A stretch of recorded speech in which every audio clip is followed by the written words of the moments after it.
Buckle up, because Josephine Baker wasn't just the Beyoncé of the 1920s. She was the whole damn concert. This dazzling diva didn't live one life. She lived 12, at least.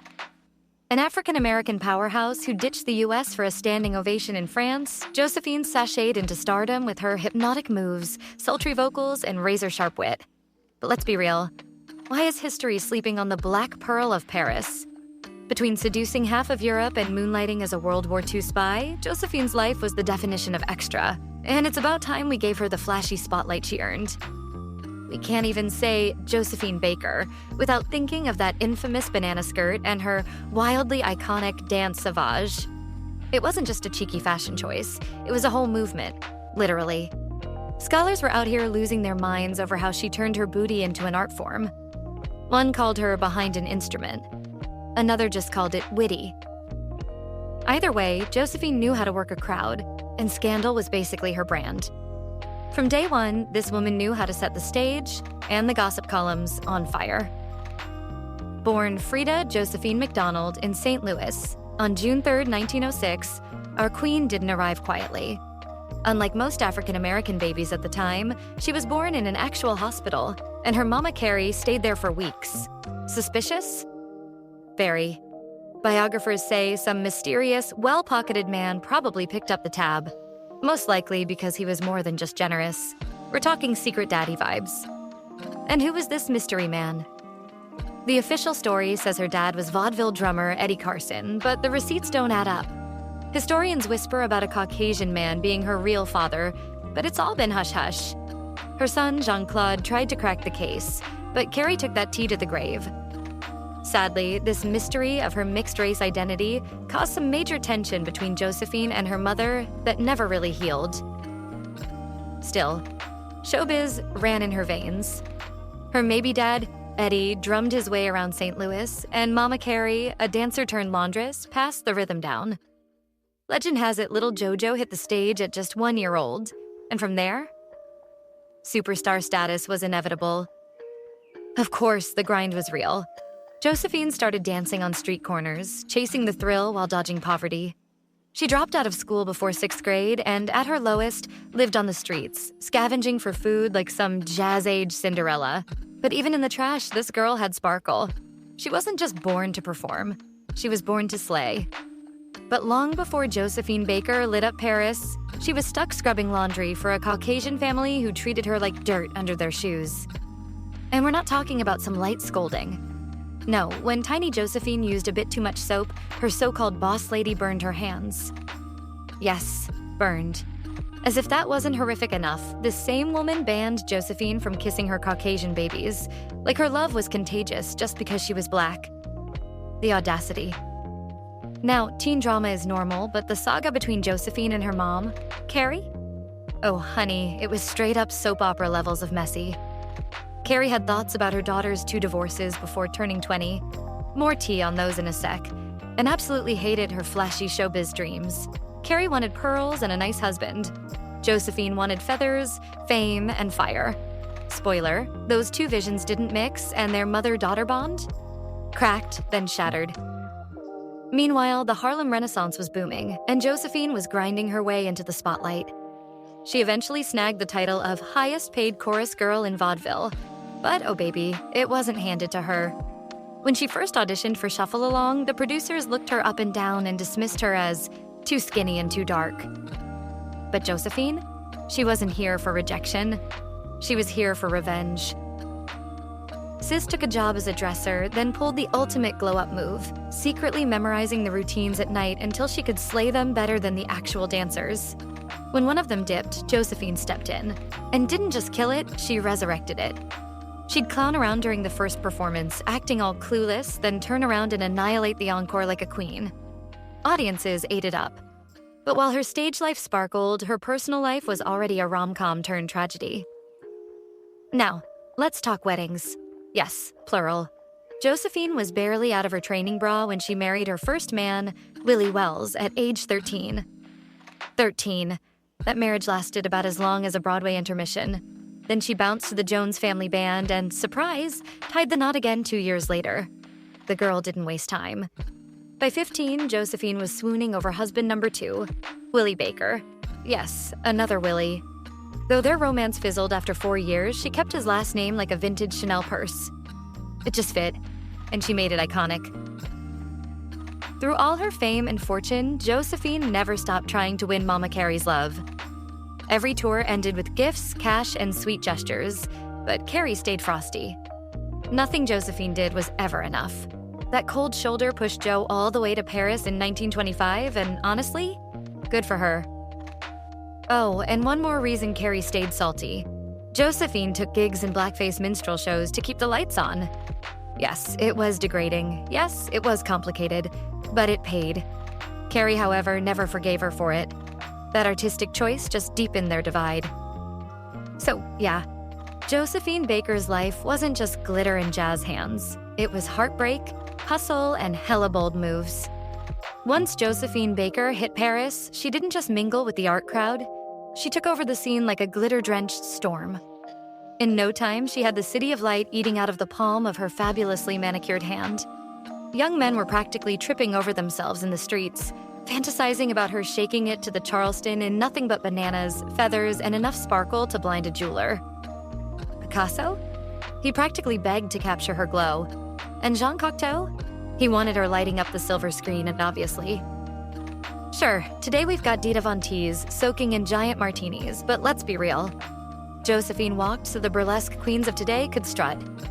She redefined sultry with a wink and a twirl, sometimes wearing little more than a feather.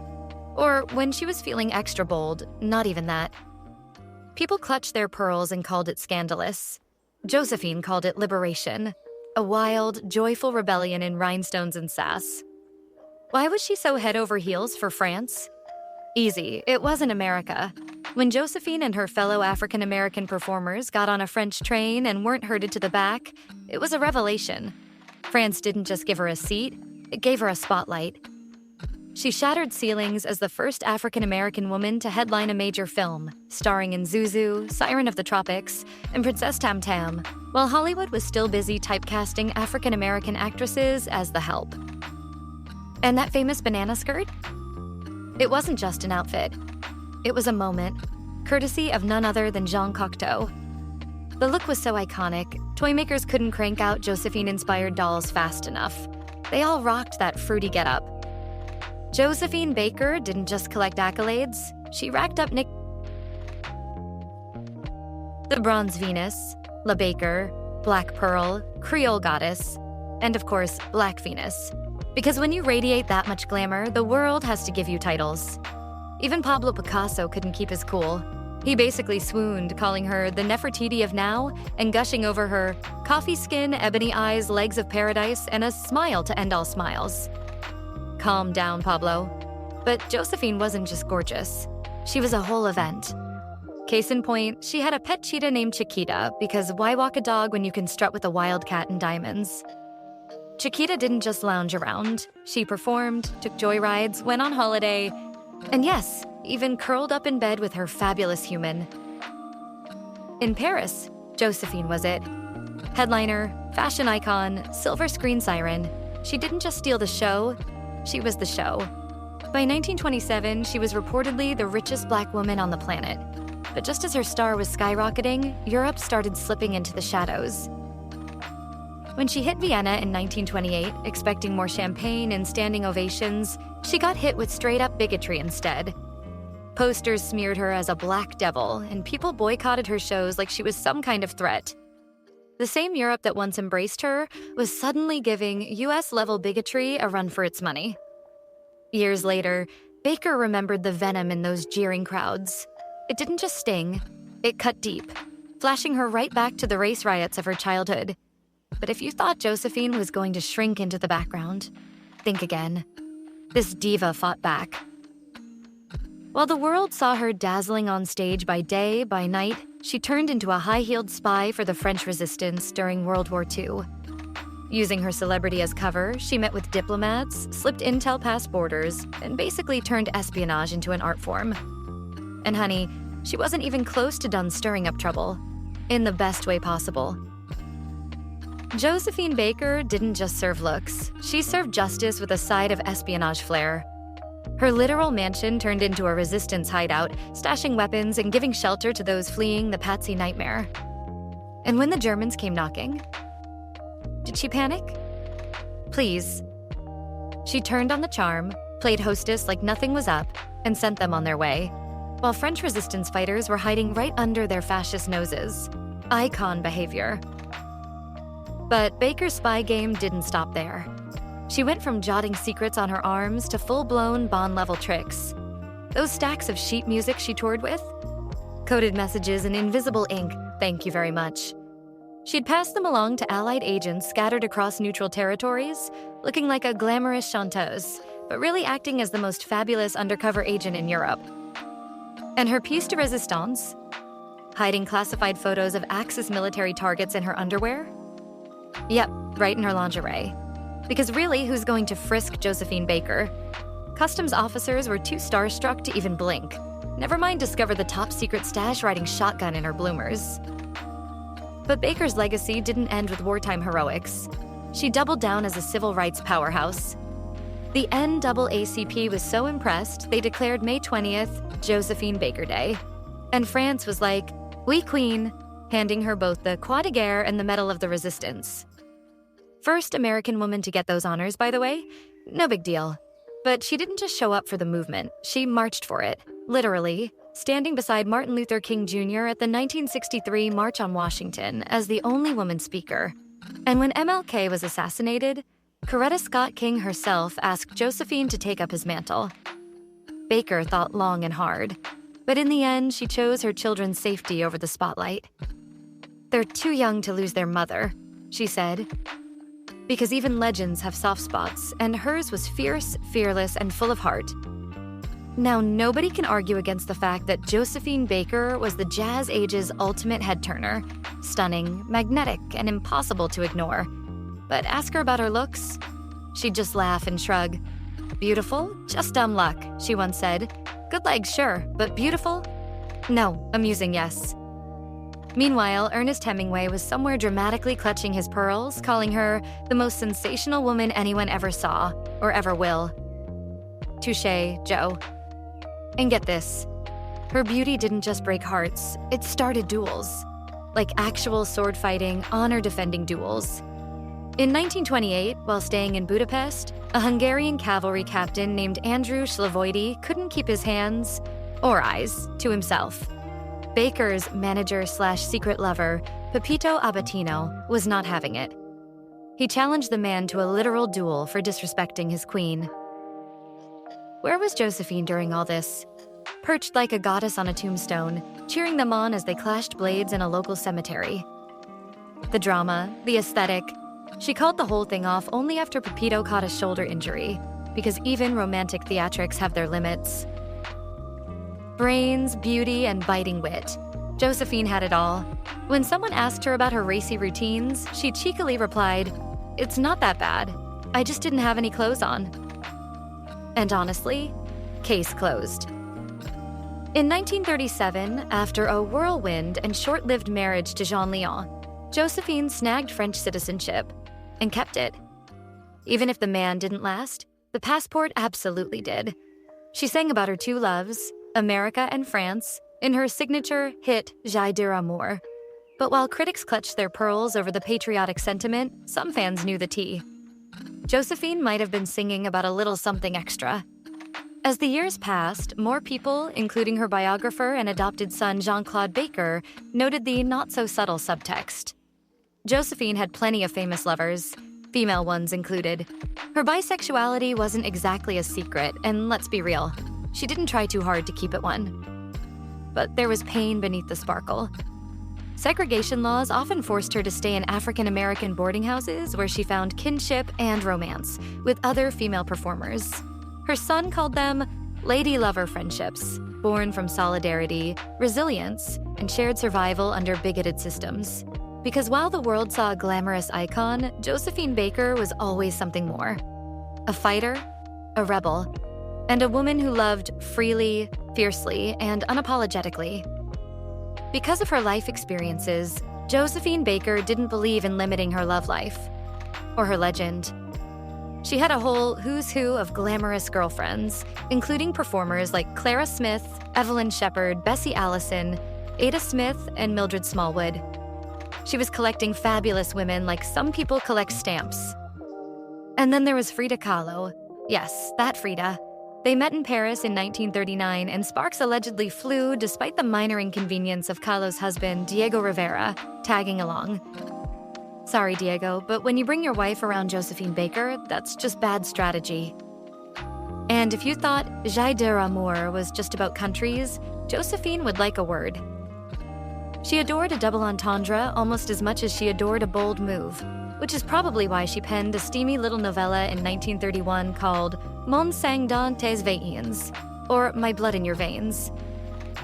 On the surface, it was an over-the-top romantic tale, but underneath, a scathing takedown of racism and prejudice, all dressed up in melodrama. Subtle? Not really. Effective? Absolutely. Now, Josephine wasn't just a flirt. She was a full-blown affair machine.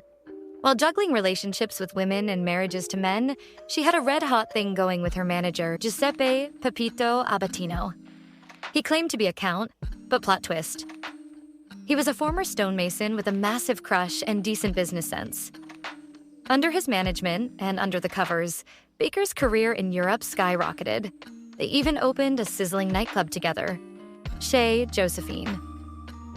But back in the US, not so much love. American audiences couldn't handle her boldness or her brilliance.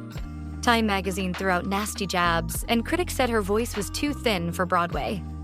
Thin? Babe, her talent had more layers than a Parisian pastry.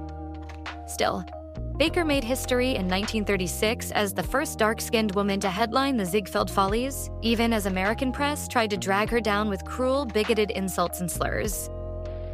Sadly, just when Baker returned to France, no doubt ready to wash off the stink of US bigotry, tragedy struck. Abatino, ever the romantic, had hidden his cancer diagnosis to keep her focused on her career. By the time she got back, he was gone. Heartbroken, but never one to crumble, Josephine did what any grief-stricken, adventure-loving icon might do. She married a rich Frenchman named Jean Léon and dove headfirst into distraction. Driving cars, riding horses, even flying planes. Baker turned heartache into horsepower. Because when life tried to ground her, Josephine Baker always found a new way to soar. Josephine Baker had eccentric written all over her, and she wasn't shy about it.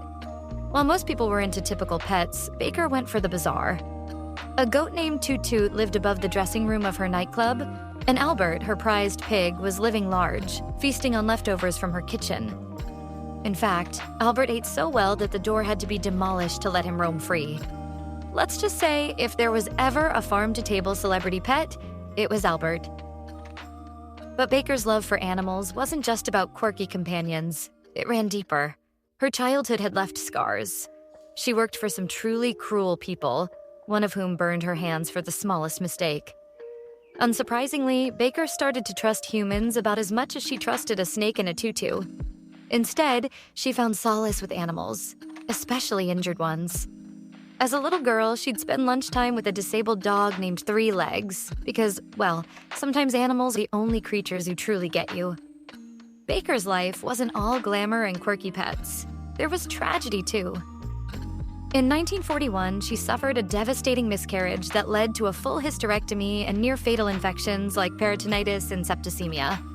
Fans feared she might not survive, but Josephine wasn't one to let a little thing like death slow her down. She pulled herself together, healed, and then went on to tour North Africa and keep those spy missions rolling. Because Josephine Baker was nothing if not a fighter. However, when she returned to America in the 1950s, it didn't take long for her to remember why she left. The discrimination back in the US was even worse than what she'd faced in France. In one particularly humiliating episode, 36 hotels outright refused to let her stay. Let that sink in. 36. America, you really dropped the ball on this one. As for her love life, well, Josephine wasn't exactly a one-man, or woman, kind of gal. In 1925, she and Belgian writer Georges Simenon were the talk of the town, but it didn't last. Simenon, feeling insecure about her fame and wealth, couldn't handle being Mr. Baker. Because let's be real, who could? The Black Pearl of Paris was a star, and not everyone was ready to shine in her orbit. Here's a fun tidbit. Grace Kelly and Josephine Baker were total BFFs. Talk about an unlikely duo. Their friendship kicked off in 1951 when Kelly had her back at the Stork Club. Bigoted servers refused to serve Baker, and Kelly wasn't having it. She stormed out of that club in solidarity, declaring she'd never return. And guess what? She kept that promise. But it wasn't just the Stork Club where Josephine faced discrimination. Oh no, it was right on stage. Baker had to deal with segregation at her own cabaret shows. Caucasian people could watch her perform, but only if people of her skin tone were stuck in the back. Not one to take that lying down, Josephine refused to perform for segregated audiences, forcing clubs to rethink their hateful policies. When she was at the top of her game, Josephine Baker was snapping photos alongside the likes of Mary Pickford and Gloria Swanson, making them all look like amateurs. These women were the most photographed in the world, but let's be honest, Josephine probably stole the spotlight every time. Josephine was ahead of her time when it came to equality. One of her most famous quotes was, "Surely the day will come when color means nothing more than the skin tone, when religion is seen uniquely as a way to speak one's soul, when birthplaces have the weight of a throw of the dice and all men are born free, when understanding breeds love and brotherhood." Basically, she was calling for the world to get its act together long before it was fashionable. And when it came to the US, Josephine had no time for segregation. She turned down $10,000 from the Stork Club in Miami because they wanted her to perform in front of a segregated crowd. Eventually, they caved to her demands, and voila, the first desegregated show at the club. She didn't stop there. Thanks to her, Las Vegas started integrating audiences too. That's power, people. And in case you were wondering, Josephine didn't exactly have a shortage of suitors. She got over 1,500 proposals in her lifetime. But she didn't take that marriage thing lightly. She only said "I do" 4 times. 4? Let's just say Josephine knew how to keep things exclusive. Josephine Baker wasn't exactly flawless. Sure, she was a trailblazer for the marginalized, but she had a glaring blind spot. She openly admitted to being terrified of maimed men. Yeah, that didn't sit too well with the French Association of Mutilated Veterans, who didn't hesitate to file a lawsuit against her. Oops. Still, Josephine's 1951 return to Harlem was the stuff of legend. It was the event of the decade. Her show was sold out, got rave reviews, and peaked with a parade that drew in 100,000 people. Of course, she snatched up the NAACP's Woman of the Year award because, well, who else? Her love affair with America, however, didn't last long. Discrimination, anti-communist paranoia, and terrible hospitality cut her homecoming short. After publicly calling out conservative journalist Walter Winchell for his segregationist views, Winchell did what any coward would do. He accused Baker of being a communist sympathizer. This was serious business during the Red Scare, and the American public was not having it. They yanked her work visa and forced her back to France. Oh, and they banned her from re-entering the country for nearly a decade. So much for a warm welcome. But wait, there's more. On June 3, 1947, Josephine walked down the aisle for the 4th time with French composer and orchestra leader WWII. Don't get all sappy on me, though, because this wasn't her happily ever after. They divorced in 1961, just after she adopted her 12th child. I guess the search for the one wasn't quite over. After being allowed back into the US, the country finally tried to make up for its past mistakes. It was here, in her 70s, that Josephine found her one true love, artist Robert Brady. While they never formally married, they privately exchanged vows in a Mexican church. But ever the private person, Baker kept their love under wraps. She feared the press would only mock her latest relationship, so she chose to keep it out of the public eye this time around. Baker wasn't just a lover, though. She was also a mother. In her 40s, she adopted 12 children from different ethnic backgrounds, creating what she called the Rainbow Tribe. They lived with her in southern France, along with her eccentric collection of animals. On the surface, the Rainbow Tribe seemed like a beautiful, multicultural family. But as the kids grew up, the story behind the scenes wasn't as rosy. Jean-Claude Baker, her son, offered a more cynical perspective. He suggested that Baker wasn't interested in children so much as she wanted a doll, something to fit her own idealized vision. But her son Akio, one of her Japanese children, softened the narrative, stating, "Mothers make mistakes. Nobody's perfect." It's clear there were complexities in upbringing, but Baker's love for her children was evident, even if her methods were unconventional. Jean-Claude, however, had a much darker view of his mother.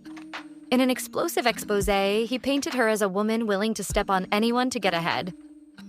He recalled her stepping out of her room completely naked, and her apparent disdain for rival icon Marlene Dietrich, whom she called a German cow. But perhaps the most troubling part of his account was his belief that Baker was ruthless in her pursuit of success. Despite her whirlwind relationships, Baker had no biological children. Due to a hysterectomy, all of her children were adopted. Sadly, despite her fame, Baker's fortunes took a sharp downturn. In 1969, she had to surrender her beloved estate to creditors. The press was there to capture the moment. A haunting image of Baker locked outside, drenched in rain, staring hopelessly at the future. But Baker wasn't abandoned. Her dear friend, Grace Kelly, rushed to her aid. The Princess of Monaco did what she could to negotiate with the creditors, but when it didn't work, she made sure Baker was cared for.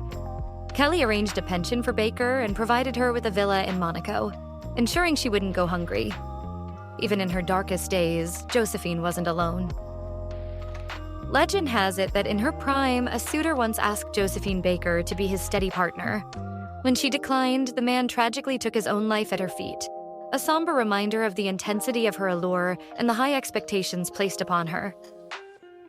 In April 1975, after decades of dazzling the world, Baker returned to the stage for Josephine a Bobino 1975, a revue celebrating her 50 years in the spotlight.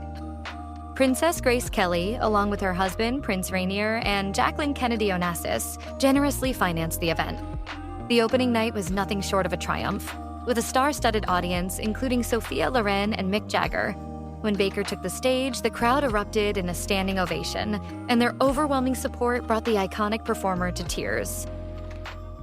But tragedy struck just 4 days later. After her stunning performance, Baker suffered a cerebral hemorrhage in her hotel room. She passed away surrounded by the echoes of rave reviews for her final show, with many friends and admirers saying she passed of joy, having given the world one last unforgettable performance. Toward the end of her life, Baker converted to Roman Catholicism. Her funeral was a grand affair, fitting for a legend. A full Catholic service was held at l'Église de la Madeleine, complete with a 21-gun salute to honor her World War II heroism. Thousands attended, but despite her deep connection to Paris, she was buried not in the City of Lights, but in Monaco, Grace Kelly's adopted home, her final resting place.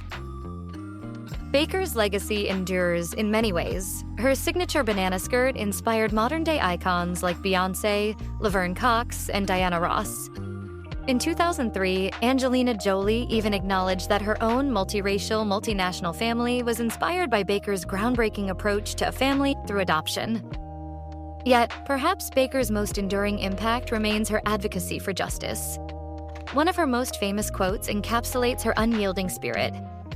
"You know, friends, that I do not lie to you when I tell you I have walked into the palaces of kings and queens and into the houses of presidents, and much more. But I could not walk into a hotel in America and get a cup of coffee, and that made me mad. And when I get mad, you know that I open my big mouth. And then look out, because when Josephine opens her mouth, they hear it all over the world." Indeed, her voice was heard, and her fight for justice never went unheard. Rest in peace and sparkles, Josephine. You were a true icon,